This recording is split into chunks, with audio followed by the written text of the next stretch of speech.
UGC के नियमों को लेकर जिस तरह से बवाल हो रहा है और जिस तरह से सामान्य वर्ग के लोग भयंकर गुस्से में हैं, उससे बीजेपी के जो घनघोर समर्थक भी हैं, उनके भी सीएम योगी को लेकर बहुत चर्चा हो रही है।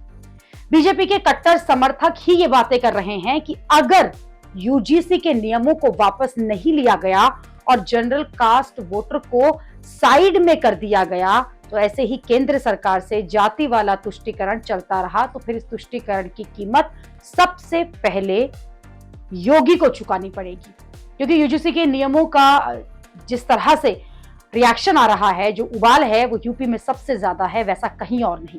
यूपी में अगर सामान्य वर्ग के लोगों ने बीजेपी से हाथ खींच लिया तो बीजेपी की जमीन जो है वो खिसक जाएगी। क्योंकि सामान्य वर्ग बीजेपी को का कोर वोटर है और जो किसी भी हालात में बीजेपी के साथ नहीं छोड़ता। 2024 के चुनाव के आंकड़े देखिए, जब बीजेपी को यूपी में बड़ा झटका लगा था, तब भी अगड़ी जातियां जो है उन्होंने बीजेपी को एक तरफा वोट किया था। 2024 के चुनाव में बीजेपी गठबंधन को यूपी में अगड़ी जातियों में 69% वोट किया गया और इन अगड़ी जातियों में समाजवादी पार्टी और कांग्रेस को सिर्फ 16% वोट मिले थे और मायावती को सिर्फ 1% वोट गया था। इन अगड़ी जातियों में ब्राह्मण, राजपूत, वैश्य मतदाताओं ने बड़े पैमाने पर मोदी योगी को वोट किया। लेकिन जब से यूजीसी के नियमों को लेकर बवाल शुरू हुआ है, सामान्य वर्ग का कोर वोटर बीजेपी के खिलाफ खुलकर बोल रहा है और अगर इस वर्ग के गुस्से पर ध्यान नहीं दिया गया तो योगी को आने वाले चुनावों में बड़े नुकसान की बात कही जा रही है।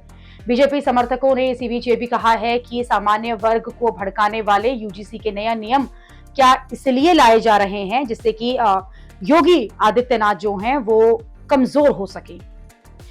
अगर योगी 2027 का चुनाव हारे तो फिर पीएम मोदी की रेस में भी पीछे छूट जाएंगे, क्योंकि बहुत लोग योगी को मोदी का उत्तराधिकारी मानकर चल रहे हैं और ये कहते हैं कि मोदी के बाद तो योगी ही प्रधानमंत्री बनेंगे।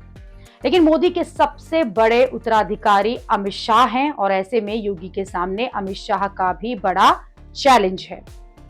कई लोग ये भी कह रहे हैं कि जिस तरह से योगी के सामने चैलेंज बनाए जा रहे हैं, उसमें 2029 में फडणवीस जैसे ब्राह्मण चेहरे को पीएम की रेस में आगे करने की कवायद भी हो सकती है।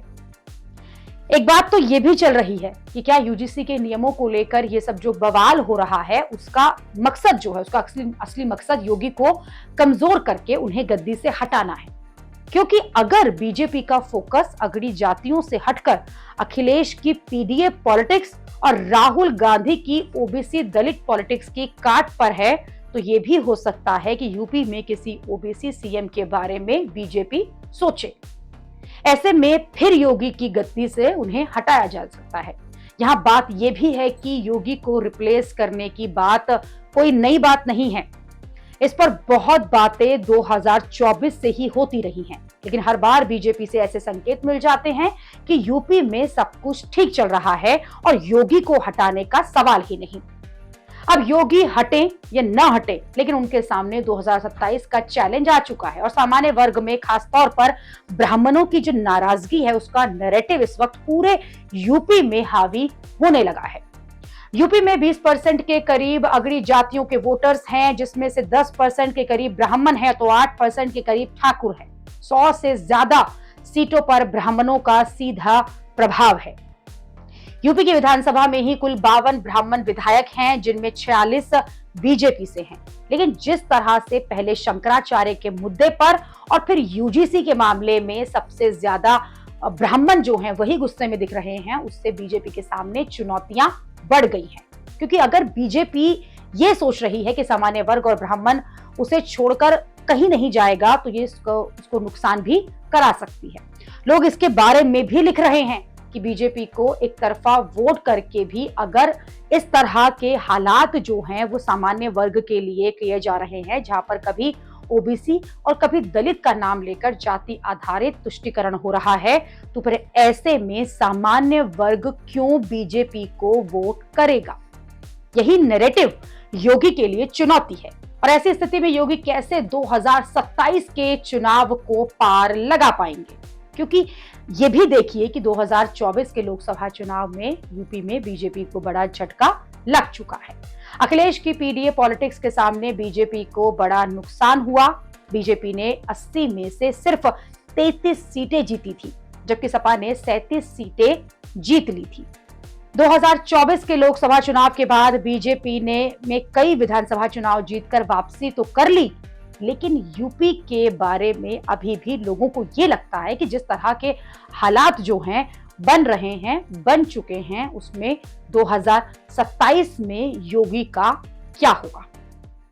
लोग ये भी कह रहे हैं कि अगर यूजीसी के नियमों को लाकर योगी के साथ कोई खेल करने की साजिश की गई है, तो ये साजिश जो है खुद बीजेपी को डुबो देगी, क्योंकि कोई ये ना सोचे कि योगी 2027 में हार जाएंगे तो 2029 में बीजेपी बच जाएगी। लोग ये कह रहे हैं कि अगर योगी 2027 में हारे तो फिर बीजेपी को 2029 में 150 सीटें लाने में पसीना छूट जाएगा, क्योंकि ये बात हमेशा ध्यान में रखनी चाहिए कि दिल्ली का रास्ता यूपी से होकर जाता है।